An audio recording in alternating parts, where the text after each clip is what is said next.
conventions.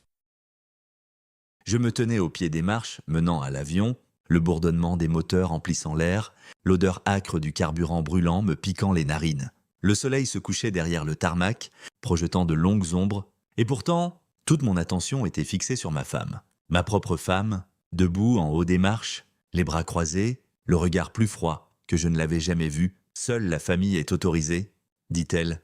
Les mots ne m'ont pas frappé immédiatement. Ils flottaient dans l'air un instant, comme s'ils avaient besoin de temps pour s'enfoncer dans ma poitrine. J'ai ri, non pas d'amusement, mais par pure incrédulité. C'est une blague.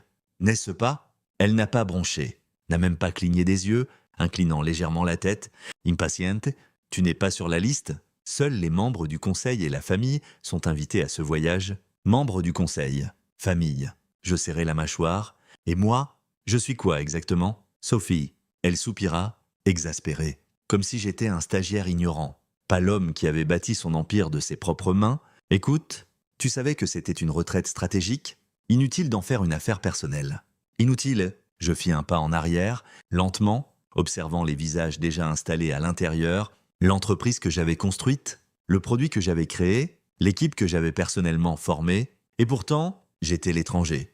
Compris, dis-je, la voix égale. Je refusais de lui donner la satisfaction de me voir réagir, je refusais de la laisser penser qu'elle avait le pouvoir de me briser. Son assistante s'avança, faisant déjà signe à la sécurité, comme si j'étais un inconnu traînant sur la piste. L'audace de la situation me fit presque rire à nouveau. Je fis un autre pas en arrière, regardant les portes de l'avion se fermer, les moteurs rugirent. Ma femme, ma supposée partenaire, décollait sans moi. Je restais là, observant l'avion rapetisser à l'horizon. Mon reflet dans les vitres du terminal montrait un homme que je reconnaissais à peine, un homme qui avait tout donné et qui se retrouvait avec rien. Non, ce n'était pas vrai. Elle pensait avoir effacé ma contribution à son succès. Elle venait de commettre la plus grande erreur de sa vie. Car si elle voulait vraiment me rayer de l'empire que nous avions construit ensemble, alors je ferais quelque chose d'encore mieux. Je détruirais son empire entièrement. Le début de notre histoire. Je me souviens de la première fois où j'ai vu Sophie. Elle n'était pas la femme qu'elle est aujourd'hui. Polie, impitoyable, assise au sommet d'un empire portant mes empreintes, mais pas mon nom. Non, à l'époque, elle était combative, luttant bec et ongle pour empêcher sa start-up technologique en difficulté de sombrer dans l'oubli. J'avais entendu parler d'elle avant de la rencontrer. Elle avait une réputation dans l'industrie, pas pour son innovation, mais pour sa capacité à vendre une vision. Elle savait parler, les investisseurs l'aimaient parce qu'elle avait l'assurance de quelqu'un qui appartient aux salles de conseil. Même si elle ne comprenait pas pleinement la technologie qu'elle vantait, et c'est pourquoi elle était en difficulté. Sophie avait des relations, elle avait de l'influence, mais il lui manquait une base solide, la substance brute et inébranlable pour soutenir les rêves qu'elle tissait dans les réunions avec les investisseurs. Et puis, il y avait moi, un ingénieur en logiciel, mais pas n'importe lequel. J'avais quelque chose que les gens poursuivèrent depuis des années, un algorithme révolutionnaire qui pouvait changer l'industrie, Hypersync. Cela avait commencé comme un projet passionnel dans mon petit appartement mal éclairé, le genre de choses dont rêvent les geeks technologiques, mais qu'ils n'attendent jamais à voir aboutir. Un logiciel d'automatisation basé sur l'IA capable d'optimiser les opérations commerciales en temps réel, s'adaptant sans intervention humaine, c'était brillant, c'était imparable, il ne lui manquait que la bonne scène. Et Sophie, elle avait la scène. Nos chemins se sont croisés lors d'un sommet technologique, j'avais à peine réussi à rassembler assez d'argent pour un billet, dépensant mes dernières économies pour être dans une salle remplie de gens qui ne connaissaient même pas mon nom. Pendant ce temps, elle était là en tant qu'oratrice invitée, parlant d'innovation alors que sa propre entreprise sombrait. Elle m'a vu avant que je ne la voie. J'étais dans le hall des démonstrations, montrant à un groupe de participants sceptiques ce que Hypersync pouvait faire sur mon ordinateur portable. Lorsque l'écran affichait son adaptabilité fluide, les flux de données se mettant à jour en temps réel, les infrastructures no commerciales se recalibrant sans aucun décalage, je l'ai vue m'observer depuis l'autre côté de la pièce. Elle a attendu que la foule s'éclaircisse avant de s'approcher. « C'est toi qui as fait ça ?» Il y avait quelque chose d'acéré dans son ton. Quelque chose de calculé. J'ai hoché la tête. Oui, elle a souri, mais ce n'était pas un sourire poli. C'était le genre de sourire qui suggérait une opportunité. Je pense qu'on doit parler, un accord qui a tout changé. Cette conversation a duré des heures. Elle posait des questions, de vraies questions. Pas seulement sur la technologie, mais sur moi. Qui j'étais, ce que je voulais, quel était mon objectif final. Je lui ai dit la vérité. La célébrité m'importe peu. Je veux juste que ça existe.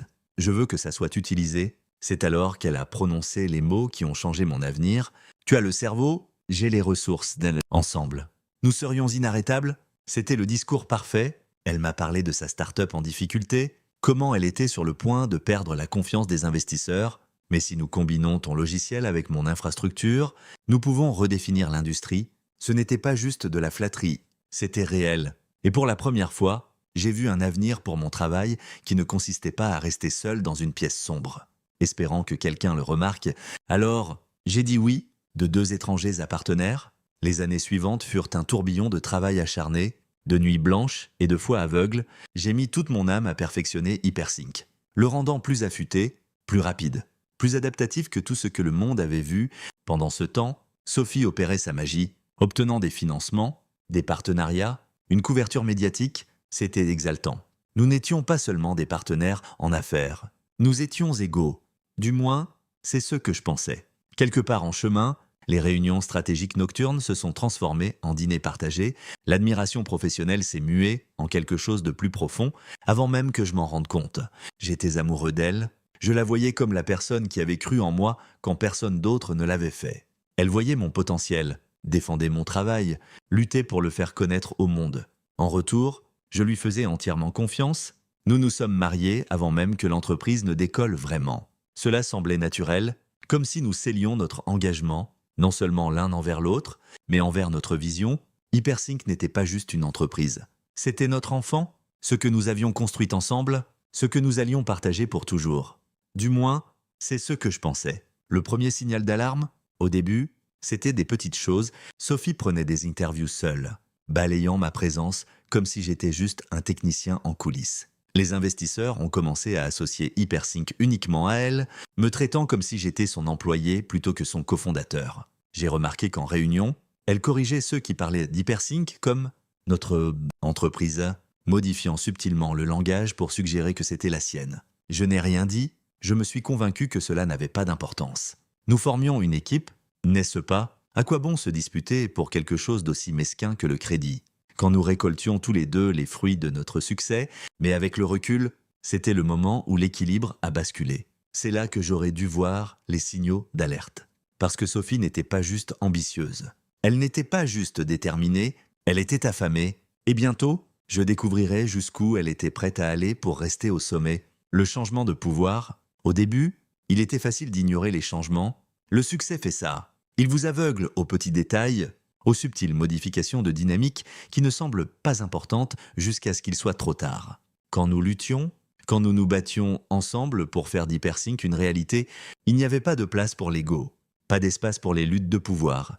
Nous étions aux 2 moitiés d'un tout, travaillant vers le même objectif, mais une fois que l'argent a commencé à affluer, une fois que les investisseurs ont commencé à nous jeter des millions d'euros, tout a changé. Ou peut-être est-ce elle qui a changé? Au début, les changements étaient si graduels que je les ai à peine remarqués. Elle prenait plus d'interviews médiatiques et je la laissais faire. Cela avait du sens. Sophie était le visage de l'entreprise, celle qui charmait les investisseurs, concluait des accords. Elle avait la personnalité pour ça, l'assurance. Les relations, j'étais à l'aise en coulisses, je n'étais pas là pour la gloire. Puis, lentement, le langage a changé. Lors des réunions du conseil, elle a cessé de parler de « notre entreprise ». C'est devenu son entreprise. Hypersync est le fruit de ma vision, disait-elle. Quand j'ai créé cette entreprise, je savais que nous allions révolutionner l'industrie. Je restais là, forçant un sourire, hochant la tête, me convainquant que les mots n'importaient pas, qu'elle ne le pensait pas vraiment ainsi, mais ce n'était pas juste des mots. Elle a commencé à prendre des décisions exécutives sans moi, un partenariat majeur avec une agence gouvernementale. Je l'ai appris par un communiqué de presse. Une nouvelle stratégie d'expansion qui s'éloignait de ma vision initiale. Elle en a discuté avec le conseil avant de me consulter. L'image de marque de l'entreprise était soudainement entièrement centrée sur elle. Le site officiel ne me listait plus comme cofondateur, juste comme développeur principal. Je l'ai confronté une fois, assis dans notre bureau vitré, surplombant la ville. « Sophie », ai-je dit, essayant de garder ma voix calme, « nous avons construit ça ensemble? Pourquoi ai-je l'impression d'être poussé dehors ?» Elle a soupiré, levant à peine les yeux de son ordinateur portable. « Tu te fais des idées? Les investisseurs aiment un leader fort, quelqu'un autour de qui ils peuvent se rassembler. Le public aime un visage qu'il reconnaît. Nous savons tous les deux que ce n'est pas ton truc. » J'ai froncé les sourcils. Ce n'est pas la question. La question, c'est que tu m'effaces de l'histoire. Elle a ri, secouant la tête. Ne sois pas dramatique. Tout le monde sait que tu fais partie de ça. C'était un mensonge, le monde ne savait pas, parce qu'elle s'était assurée de ça, la plus grande erreur de ma vie. Puis est venu le transfert des parts. Sophie l'a appelé une démarche stratégique. Nous devons consolider notre pouvoir, a-t-elle dit, allongée sur le canapé de notre penthouse, sirotant du vin comme si nous ne parlions pas de l'avenir de l'œuvre de ma vie. Le conseil pense que ce serait plus stable si toutes les parts importantes étaient sous un seul nom. Moins de complications juridiques, moins de risques pour des décisions audacieuses. J'ai froncé les sourcils, l'estomac noué. Quel risque? Elle a balayé la question d'un geste.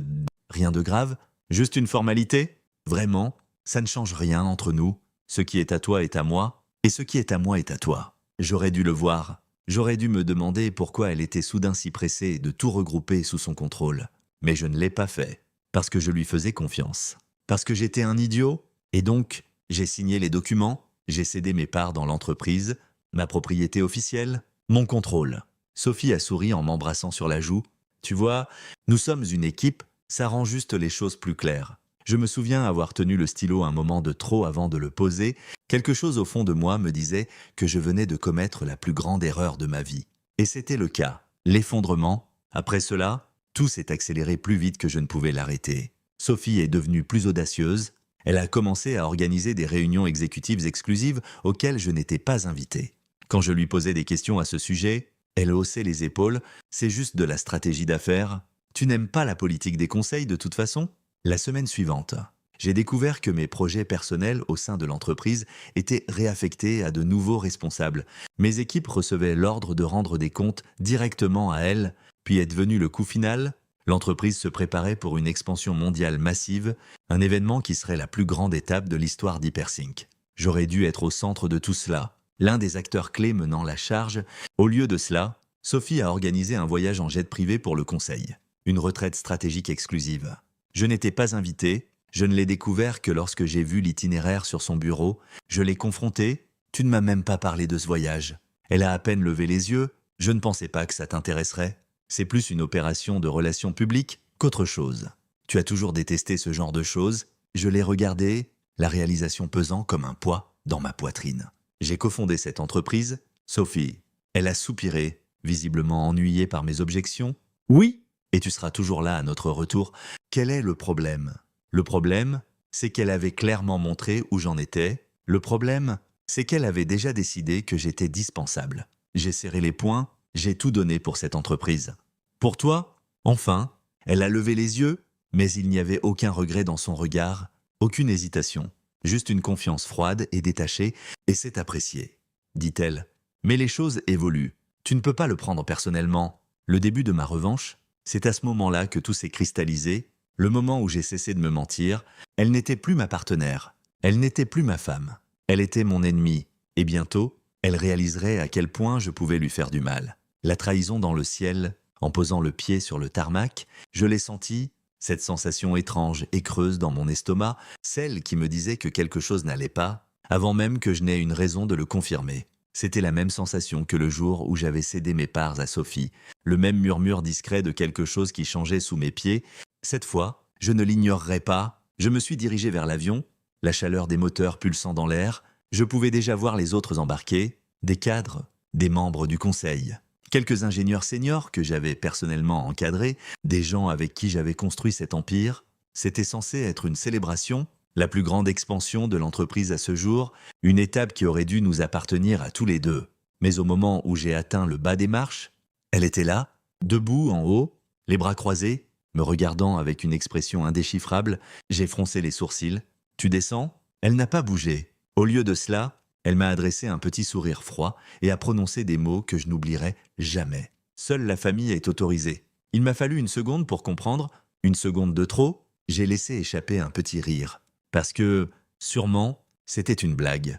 Quoi? Mais elle n'a pas ri avec moi. Elle n'a même pas cligné des yeux. Tu n'es pas sur la liste? Dit-elle. La voix égale, c'est une retraite privée, réservée aux membres du conseil et à la famille.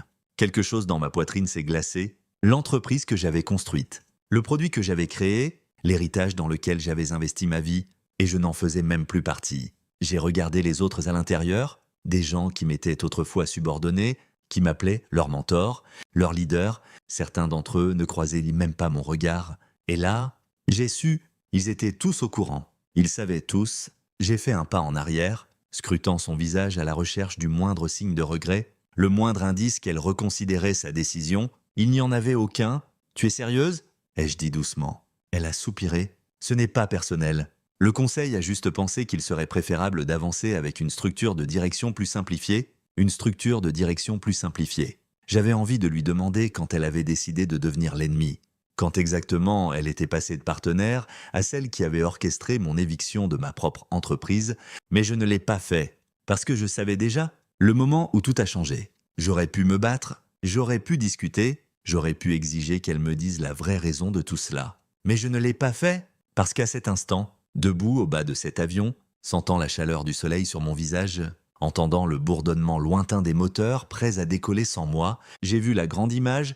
Ce n'était pas juste un voyage d'affaires, c'était une déclaration, une proclamation. Sophie ne m'excluait pas seulement de ce voyage. Elle m'excluait de tout, elle réécrivait l'histoire, effaçant mon nom, faisant en sorte que, lorsque l'histoire d'Hypersync serait racontée, je ne sois qu'une note de bas de page dans son succès. Et si je me battais ici, si je faisais une scène, si je suppliais, je serais exactement ce qu'elle voulait que je sois. Un homme désespéré s'accrochant à quelque chose qui ne lui appartenait plus. Alors, j'ai pris une décision, j'ai pris une inspiration lente et mesurée, forçant mon pouls à se calmer, puis j'ai reculé, j'ai hoché la tête une fois, gardant ma voix égale. Compris ?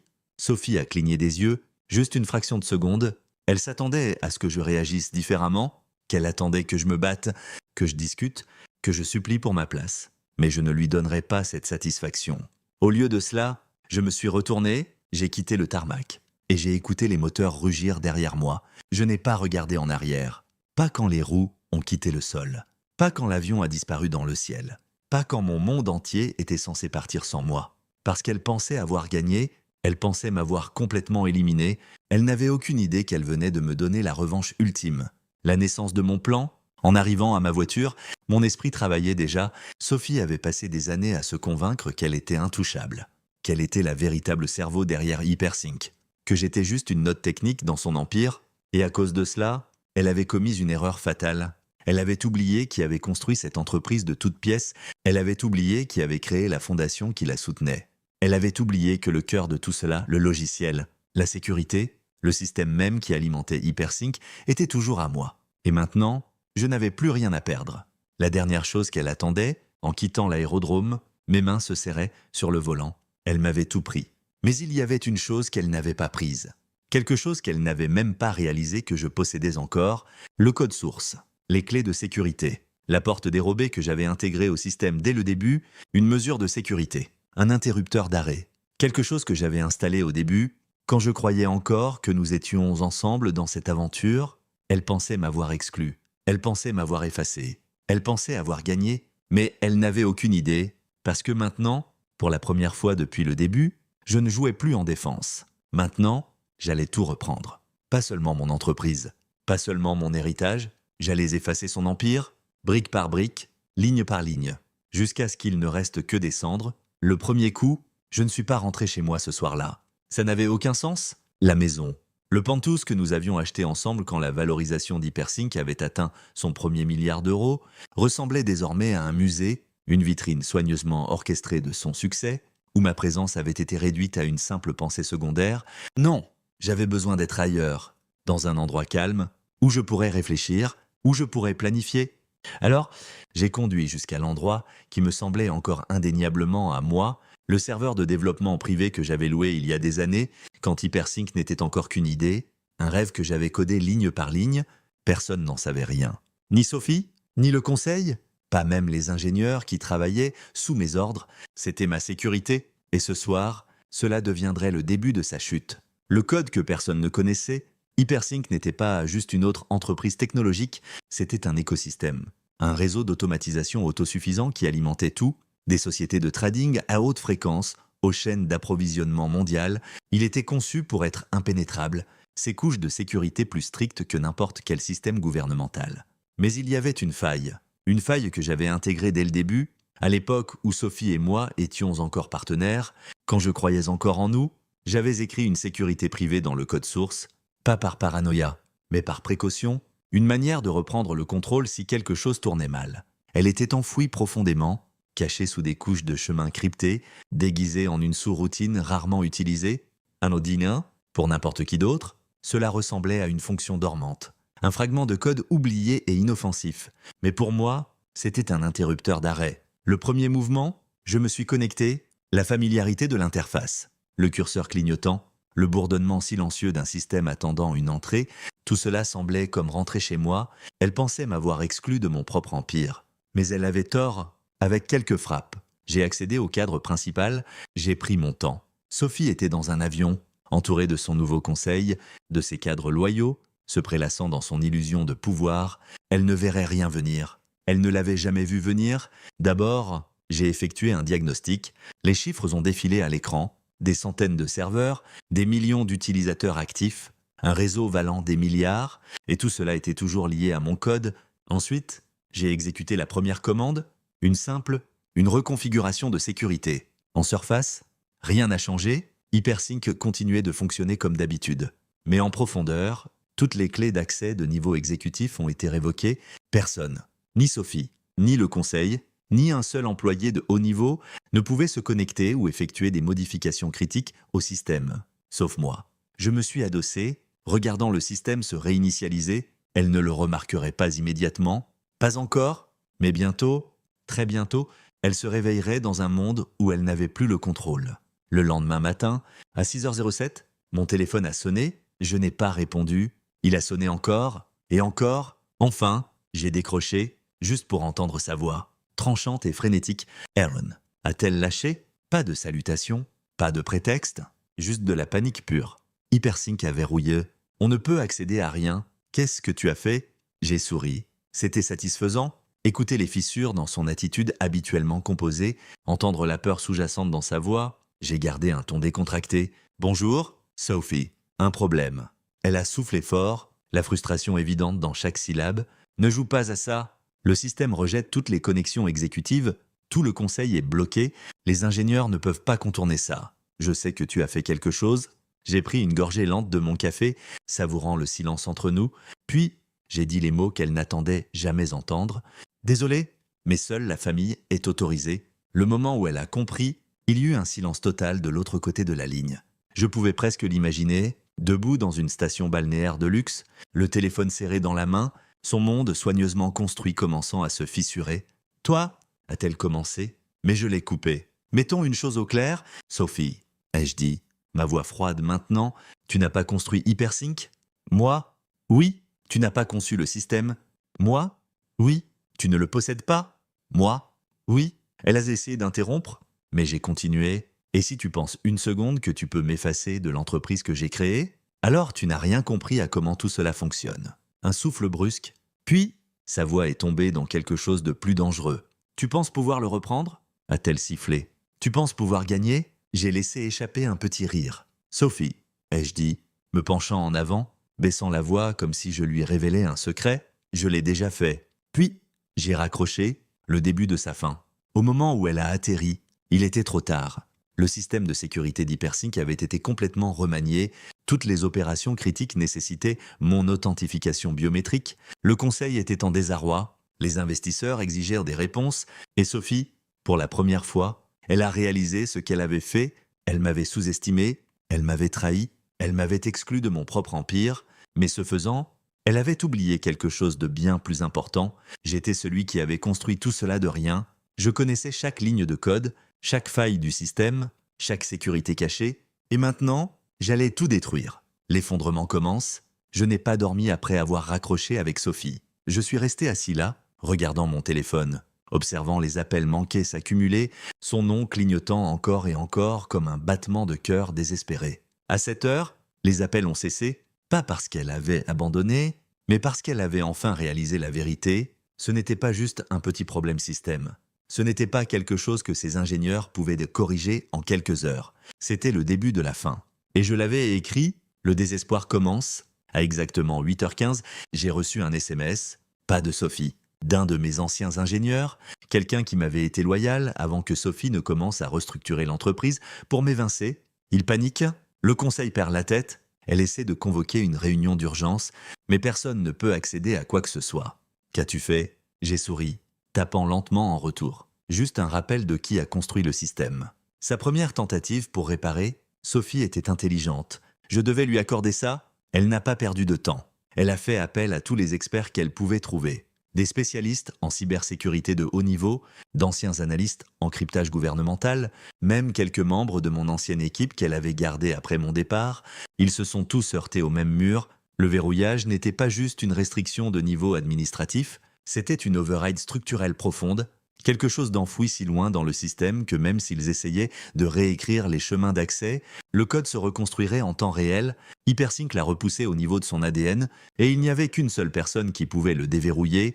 Moi, le premier appel du conseil, à 10 heures, mon téléphone a sonné à nouveau, pas Sophie cette fois, un membre du conseil, je l'ai laissé sonner 2 fois avant de répondre.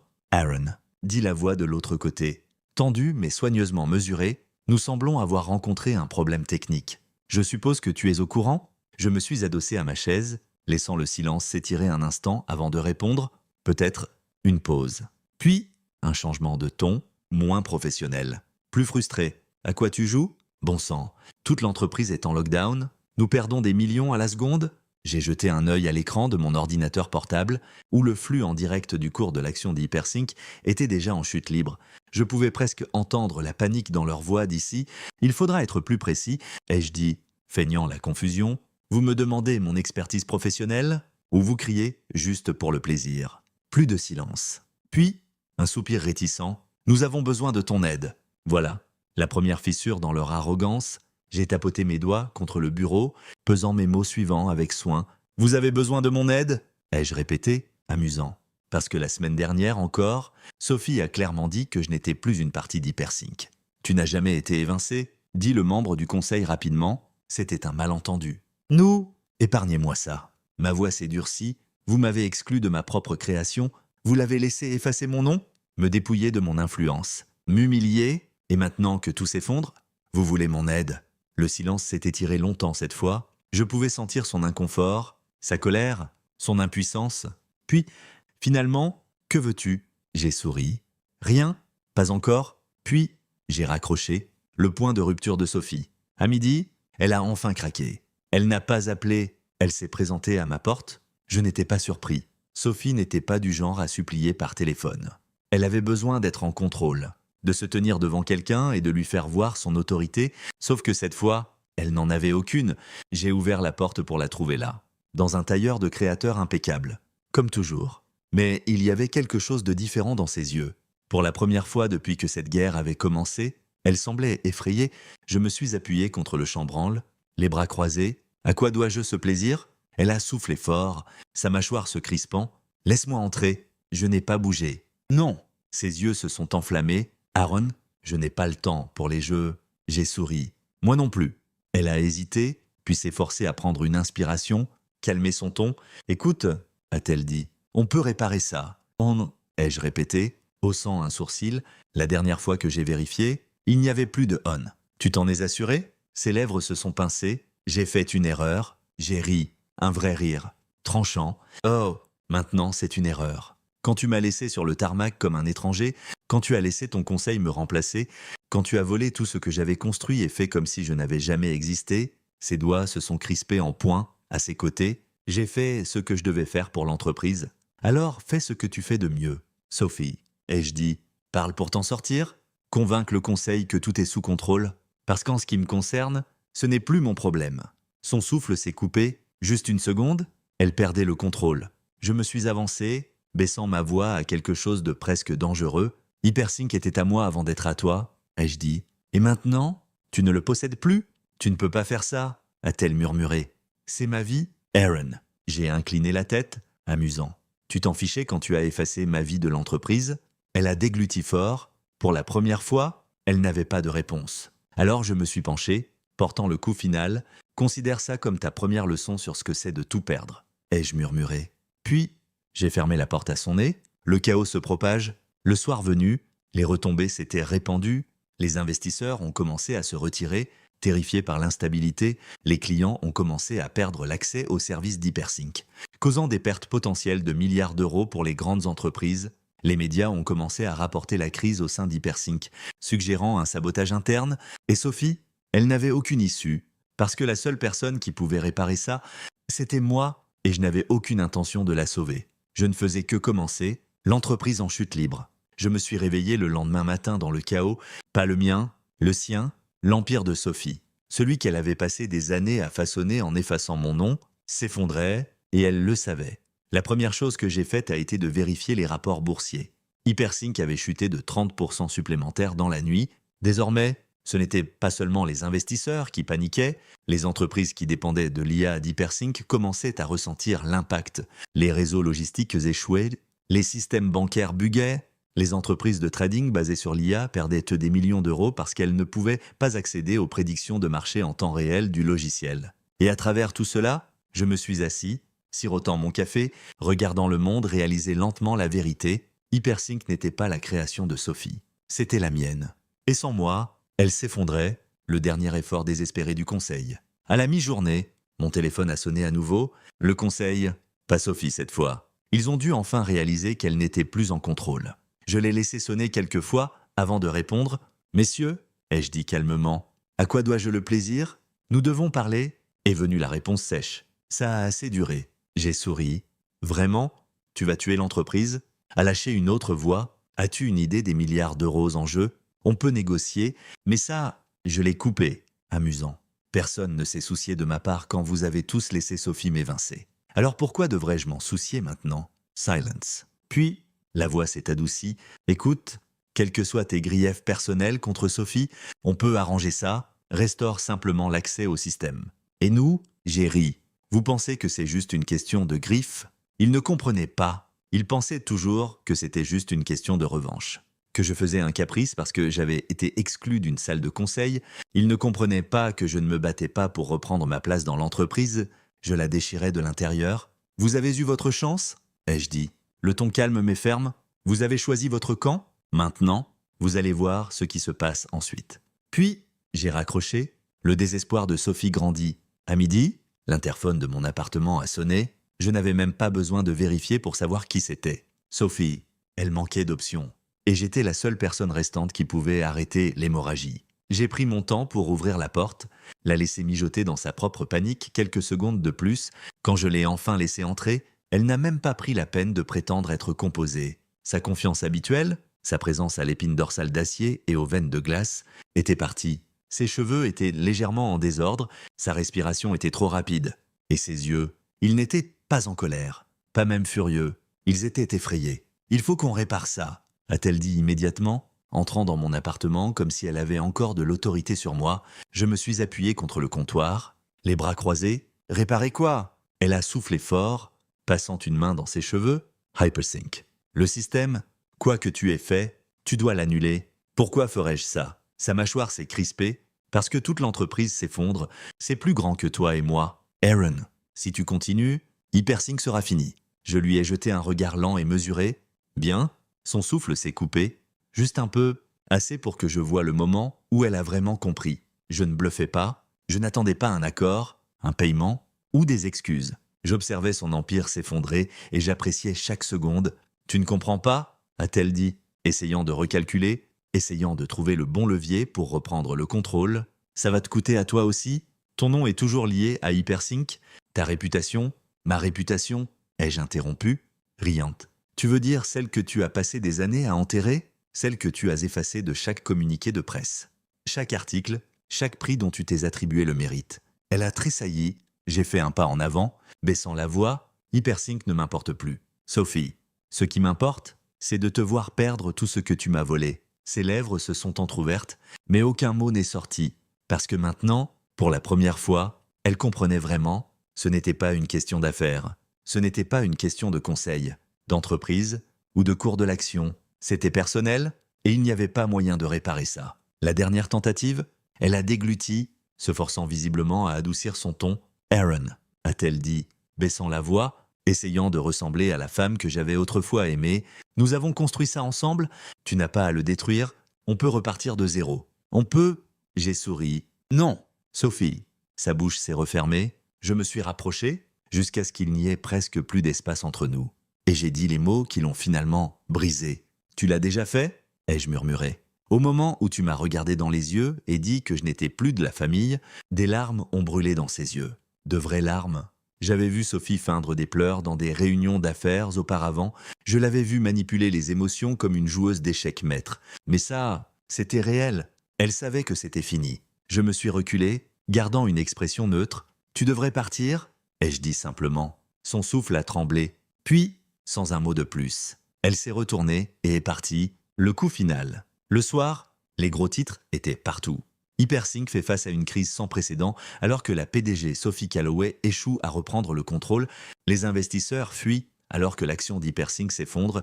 Le véritable génie d'Hypersync a-t-il été effacé de l'histoire? Et le meilleur, les médias commençaient enfin à creuser la vérité. Des interviews avec d'anciens employés, d'anciens articles mentionnant mon nom avant qu'il ne soit effacé des registres de l'entreprise, des murmures suggérant que peut-être Sophie n'était pas la véritable cerveau après tout. À minuit, Hypersync avait perdu la moitié de sa valorisation, et Sophie, elle était finie, pas seulement en tant que PDG, en tant que légende, icône du business, un nom qui commandait autrefois le respect dans toutes les salles de conseil, parce que maintenant, le monde savait, elle n'était pas la femme qui avait construit Hypersync, elle était celle qui l'avait perdue. Et j'étais l'homme qui avait fait que cela arrive. Le lendemain, le matin après que Sophie soit sortie de mon appartement, le monde avait déjà changé. Son empire s'effondrait en temps réel, et cette fois, il n'y avait pas de retour en arrière. J'ai regardé les nouvelles se dérouler devant une tasse de café, mon ordinateur ouvert, plusieurs rapports boursiers clignotant à l'écran. Hypersync avait perdu 60% de sa valorisation dans la nuit. Sophie avait passé des années à construire une image de pouvoir, de contrôle et d'innovation, convainquant le monde qu'elle seule était la force derrière le succès d'Hypersync. Mais en l'espace de 24 heures, cette illusion avait été brisée. Les vautours des médias qui l'adoraient autrefois la déchiraient maintenant, s'attaquant à chaque défaut, chaque décision qu'elle avait prise, chaque tactique douteuse qu'elle avait utilisée pour grimper au sommet. C'était presque poétique.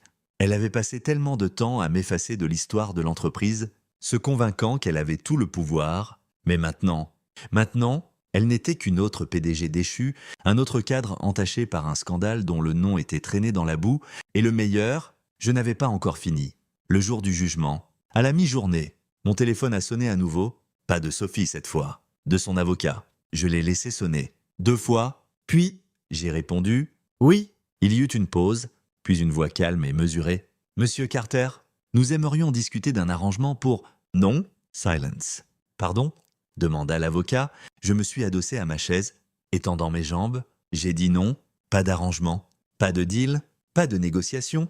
La voix de l'autre côté n'a pas vacillé. Mais je pouvais entendre la tension sous-jacente. « Monsieur Carter, Sophie est prête à faire certaines concessions. » J'ai ri.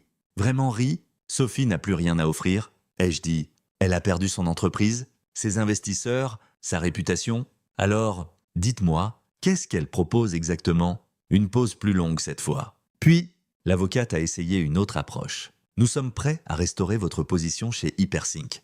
Vous seriez réintégré en tant que cofondateur et… Je l'ai coupé. Hypersync n'existe plus. Ai-je dit calmement. Du moins, pas comme elle le pense. Silence. Puis, un souffle.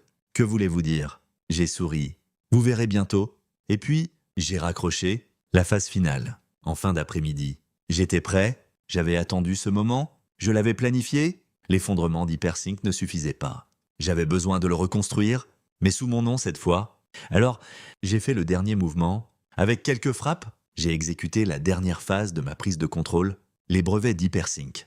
Transférer, la structure centrale de l'IA, migrer, la technologie originale, sceller. Chaque actif précieux qui faisait d'Hypersync une entreprise valant des milliards d'euros n'était plus sous le contrôle de Sophie. L'entreprise existait toujours en nom, mais son âme, sa fondation, son pouvoir, c'était à moi de nouveau.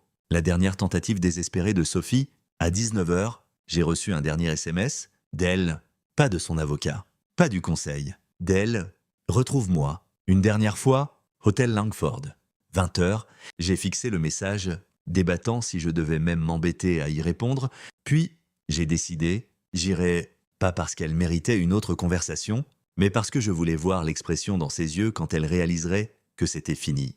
La réunion finale, je suis arrivé exactement à 20 heures, le bar de l'hôtel était presque vide. L'éclairage tamisé projetant de longues ombres sur le bois d'acajou poli, je l'ai repéré immédiatement. Sophie était assise, un verre de vin intact devant elle. Elle semblait différente, pas brisée, pas vaincue, juste fatiguée. J'ai pris mon temps pour m'approcher. Observant alors qu'elle levait le regard pour croiser le mien, « Je ne pensais pas que tu viendrais », a-t-elle murmuré. Je me suis glissé sur le siège en face d'elle, posant mes bras sur la table. J'étais curieux. Elle a laissé échapper un petit rire sans humour.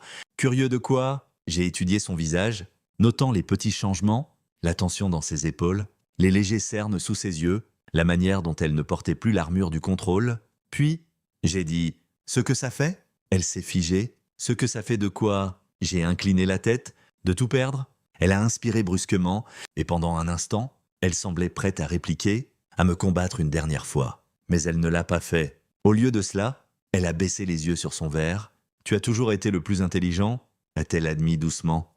Moi, je parlais juste mieux. Je me suis penché en avant. « Tu m'as volé, Sophie. Tu m'as effacé. Et tu t'attendais à ce que j'accepte simplement. » Elle a dégluti fort. « Je pensais que tu ne te battrais pas. » Je lui ai adressé un sourire lent, sans humour. « C'était ta première erreur. » Elle a soupiré, saisissant le pied de son verre. « Et ta première erreur ?» J'ai haussé les épaules. « Te faire confiance ?» Un long silence s'est étiré entre nous. Puis, doucement, elle a dit « Je n'ai jamais cessé de t'aimer. Tu sais, je n'ai pas réagi, n'ai pas tressailli. Je l'ai juste regardée, parce que maintenant, je voyais ce qu'elle faisait, la dernière tentative, la dernière manipulation, essayant de me ramener, de me faire ressentir quelque chose pour elle, à nouveau. Mais cette partie de moi, celle qui aurait pu la croire autrefois, celle qui aurait voulu lui pardonner, était déjà morte. Alors je me suis levé, j'ai glissé mes mains dans mes poches et j'ai porté le coup final. J'ai cessé de t'aimer au moment où tu m'as dit que je n'étais plus de la famille. Son souffle s'est coupé, je me suis retourné et je suis parti. Je n'ai pas regardé en arrière, pas quand elle a appelé mon nom, pas quand elle a laissé échapper un souffle tremblant, essayant de retenir ses larmes, pas quand je suis sorti de l'hôtel. Dans la nuit, la laissant seule avec tout ce qu'elle avait perdu, et en m'éloignant, je savais une chose avec certitude. C'était la dernière fois que je verrais Sophie. Sa nouvelle réalité, Sophie n'a plus essayé de me contacter après cette nuit. Pas un appel, pas un SMS, rien. Je n'étais pas surpris, parce qu'il n'y avait plus rien à dire. Elle avait passé des années à créer sa propre mythologie, convainquant le monde qu'elle était le cerveau derrière Hypersync, celle qu'il avait construit de toutes pièces, et pendant un temps, le monde l'avait cru. Mais maintenant, elle était une mise en garde. Les gros titres se sont écrits d'eux-mêmes. Le lendemain matin de notre dernière rencontre, les nouvelles l'avaient déjà dévorée tout entière. De PDG à scandale, la chute de Sophie Calloway. Hypersync implose. Était-ce construit sur des mensonges? Autrefois une icône de la tech, maintenant une paria, la chute spectaculaire de Sophie Calloway. La presse avait été brutale, implacable. Chaque interview qu'elle avait donnée, chaque moment où elle s'était attribué le mérite de mon travail, chaque accord qu'elle avait conclu en me repoussant toujours plus dans l'ombre, tout était sous le microscope maintenant. D'anciens employés se sont exprimés, les investisseurs se sont publiquement distancés, même ses soutiens les plus loyaux ont commencé à s'éloigner, réalisant qu'être aligné avec elle était un navire en perdition, et le coup final, le conseil d'administration d'Hypersync l'a évincée. Elle a été officiellement destituée de son poste de PDG. Une déclaration publique a été publiée, pleine de jargon corporatif, mais le message était clair, Sophie Calloway n'était plus le visage de l'entreprise.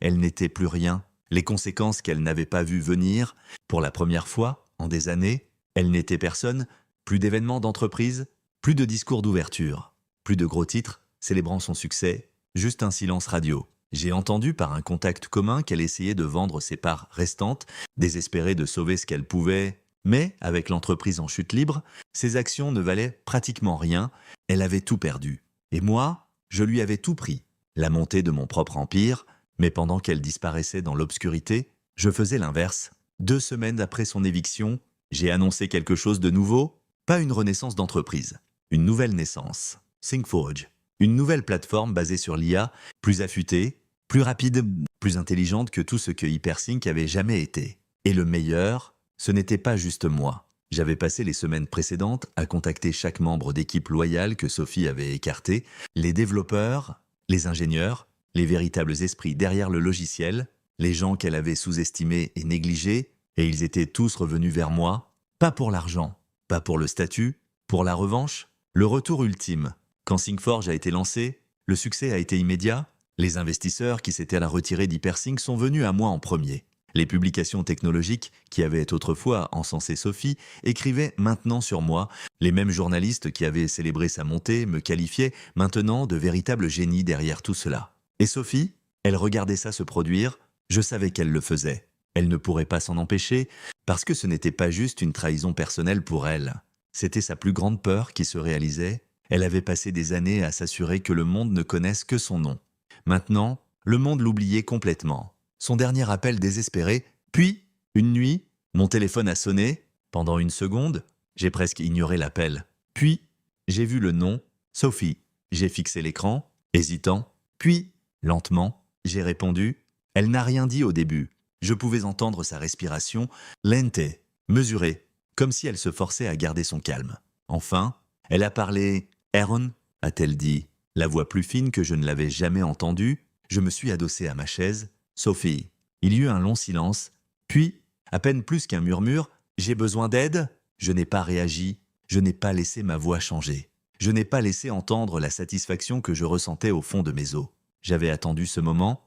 Elle avait passé tellement de temps à agir comme si elle était intouchable, comme si elle était la déesse du monde de la tech. La femme qui avait tout. Maintenant, elle me suppliait. J'ai pris mon temps, laissant le silence s'étirer avant de parler enfin. « Désolé, Sophie. » J'ai laissé échapper un lent soupir. Seule la famille est autorisée. Puis, j'ai raccroché. Et juste comme ça, j'ai mis fin à tout pour de bon.